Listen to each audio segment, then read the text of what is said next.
Well, I think this year in general, sales are going to keep growing on a seasonally adjusted basis, and then obviously we'll have year-over-year volume gains continually. There might be a few ups and downs along the way, but generally speaking, it'll rise. For the whole year, I'm still thinking of, for light vehicles, 16.8 million in the U.S. Sales. That might be a little low. That's probably below consensus right now. I am kind of on the verge of saying maybe 16.9 or 17 million this year.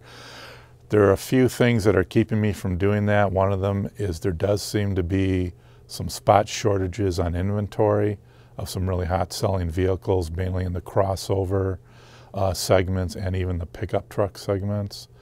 The manufacturers are doing a good job of keeping inventory in line with demand, even though I think there's some spot shortages where there's been a lot of growth. In general, nobody's overbuilding, and that's why incentives are staying low. They're keeping their pricing power up for the most part. I think oil prices at some point are probably going to go back up, maybe not to where they were a year ago, maybe not to the 350 range or that. I think that would cause some sort of a pause in sales. Not, again, necessarily that in the long term it would have an impact on overall volumes. We're starting to see more loans into the subprime sector. If interest rates go up, maybe some of that subprime market would kind of retract again. So that might have an effect over the course of this year on whether or not we have a 17 million year or a 16.8 million year. The Jeep Renegade, the Chevrolet Trax, a couple others coming on, the Fiat 500X. Those will just exacerbate the growth that we're seeing in that segment, which is coming really from small cars for the most part. And again, I think that probably comes back to the gasoline prices.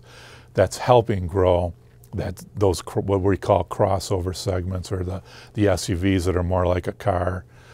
Overall, I think the luxury market, car and truck, is probably, in terms of market penetration, is going to be flat this year with last year.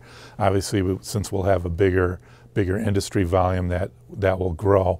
But as long as there's that move, especially to the crossover part, because it is the large luxury sport utility vehicle type trucks, but also the mid-size crossovers and large luxury crossovers is where we're seeing that growth.